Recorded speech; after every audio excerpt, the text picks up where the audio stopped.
పోలీసులతో ఏం పద్ధతి? దేనికోసం చేస్తారు? అసలు నేను చేసిన తప్పేంటి? నేను చేసిన అన్యాయం ఏంటి? ప్రజల కోసం బరాబర్ ఆ క్వారీలో ఇబ్బంది అవుతుంది.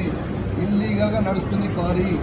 అది రేవంత్ రెడ్డి బేనామీ, సీతక్క బేనామీ, కడియం శ్రీహరి బేనామీ, ఎమ్మెల్యే నాగరాజ్ బేనామీ. వాళ్ళ బేనామీలకి కొన్ని ఇందులో రాస్తాడు. ఇదేం పద్ధతి? అసలు దేని నాకు నోటీస్ ఇవ్వకుండా మీరు ఎట్లా అరెస్ట్ చేస్తారు? రేవంత్ రెడ్డి చెప్తే మీరు అరెస్ట్ చేస్తారు. రేవంత్ రెడ్డి చెప్తే మీరు అరెస్ట్ చేస్తారా? రేవంత్ రెడ్డి ఇదే కాదు కదా. రేవంత్ రెడ్డి మీ జీతం మీద రేవంత్ రెడ్డి ఇస్తలేదు కదా. ఇదేం పద్ధతి? ఇది పద్ధతి కాదు కదా.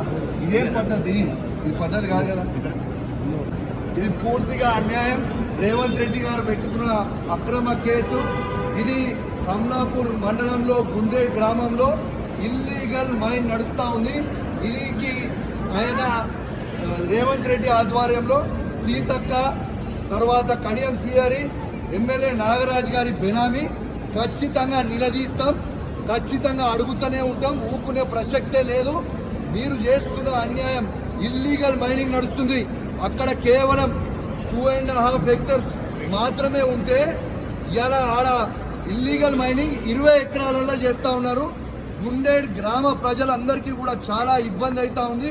గుండేడ్ గ్రామ ప్రజలు మొత్తం కూడా ఇబ్బంది పడుతూ ఉన్నారని చెప్పి కూడా ఈ సందర్భంగా తెలియజేస్తా ఉన్నాను.